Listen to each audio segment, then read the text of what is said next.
Bonjour tout le monde et bienvenue sur la chaîne Trading Wizard Academy.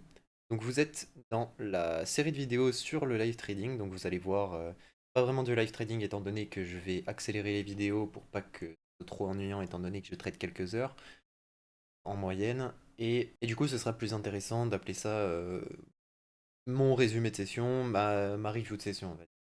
Et vous allez voir mes trades, mes raisons de prendre position. Donc ce que je vais faire dans cette série, c'est que je vais faire une introduction sur comment est le marché aujourd'hui, et ensuite je ferai en voix off mes raisons de trade et tout pour garder ma concentration pendant ma session de trading. C'est assez important quand vous day tradez, donc je ne vais pas non plus me mettre en situation d'être déconcentré ou ce genre de choses. Voilà. Donc je suis sur un compte Top Step, un 50 000. Qui est aujourd'hui à 50 530 et quelques dollars. Je vais mettre un screenshot pour vous le montrer au montage. Donc voilà.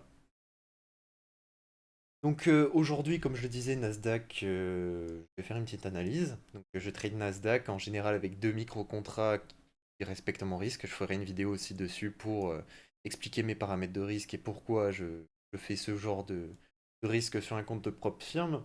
Voilà. Donc Nasdaq est très baissier aujourd'hui. Donc, comme vous pouvez le voir, on a perdu presque de 300 points, qui est gigantesque.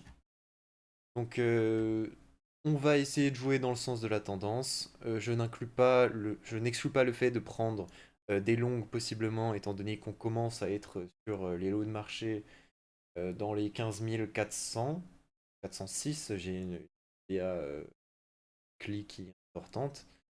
Donc voilà, donc je n'exclus pas qu'ici ce soit une bonne zone pour longue. On va faire attention à cette zone, ce creux de volume, quand le prix enfin, si le prix y retourne, donc ce serait un bon short pour viser les bas.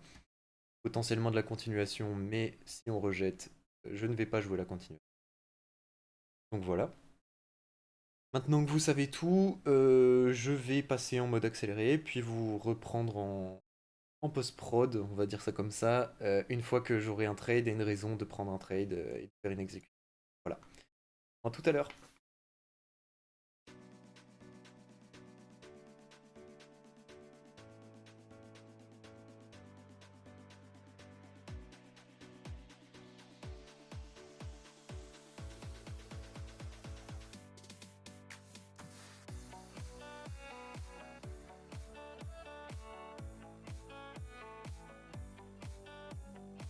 Donc pour ce premier trade, alors on est sur les lots de marché dans un premier temps et on voit que il y a une force acheteuse devant CVD.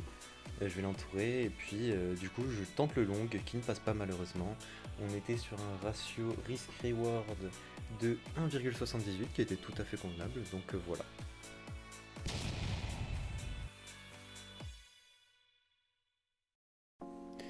Pour le deuxième trade, donc comme c'était exactement le même trade que le trade d'avant, donc on a swipe les lots de marché, donc ce qui veut dire qu'on a pété des stop loss et derrière on a une agression acheteuse qui se fait ressentir directement. Donc je mets mon stop en dessous des plus bas précédents parce que si on retourne sur les plus bas actuels, cela voudrait potentiellement dire une reprise de la tendance baissière, ce que je ne jouais pas et que je veux pas être bloqué dedans ou me faire slipper dans la cascade de liquidation ou de stop. Donc comme vous pouvez voir, j'ai rajouté à ma position quand, donc il s'est passé plusieurs minutes, hein, bien sûr, là c'est en accéléré, mais il y a une belle absorption sur les lots avec de nombreuses mèches dans les Aikinashi, qui veut dire une absorption littéralement.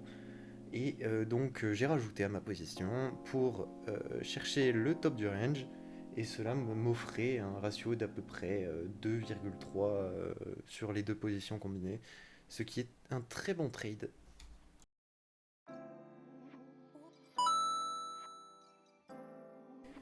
Donc je tiens quand même avant de passer au prochain trade spécifié que c'est important de jouer des plays ou des rajouts uniquement quand le trade va dans votre sens. Toujours ajouter un gagnant et non un perdant, parce que le perdant ça passe en martingale alors qu'un gagnant c'est juste parce qu'il y a un plan derrière et que vous avez une raison de rajouter. Je ne fais pas ça tout le temps, c'est vraiment sur des raisons spécifiques dans mon plan que je vais vous spécifier dans les vidéos qui vont suivre.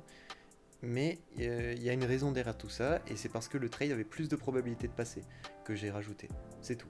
J'aurais très bien pu perdre et perdre 2 fois mon risque, parce que j'avais mon stop loss et tout. Mais il faut vraiment faire attention à ça, et c'est facile de gagner en martingale comme certains le feraient. Et voilà, c'est un petit disclaimer, mais je le trouve important de le faire. Donc pour le dernier trade de ma session, donc cette session n'a pas duré très longtemps étant donné qu'on était dans un beau range et que j'ai atteint presque ma target de la journée niveau profit, j'ai préféré m'arrêter. Donc ce trade, on a retag la résistance que je vous avais spécifiée en pré-session, donc le creux de volume qui est symbolisé par le rectangle violet. Donc j'ai tout simplement attendu un petit rejet, j'ai short, j'ai placé mon stop au-dessus du range, donc en plein dans le creux de volume, un peu près. Je pense qu'il aurait été un peu mieux au-dessus, un petit peu plus au-dessus, mais je pense que c'est un très bon trade et que voilà. Par contre, à la fin j'ai TP un peu tôt. Ça on pourrait me le reprocher. J'ai rapproché mon stop, mon TP étant donné que ça commençait à beaucoup absorber sur le lot et j'avais pas envie de me faire stopper tout simplement sur une position comme ça. Donc j'ai un peu rapproché mon TP qui au final a été pris et qui aurait été pris quoi qu'il arrive. Mais ça on peut jamais le prévoir, donc c'est important quand même de sortir si le marché vous dit de sortir. Mais ça c'est du feeling et de l'expérience que vous obtiendrez au fur et à mesure du temps et, euh, et en tradant tout simplement. Donc ce trade c'était un ratio de 1,42. J'aime bien prendre ce genre de petits trades, des petits retours de min reverse. Voilà, c'était un bon trade et globalement une très très bonne session pour moi. Voilà.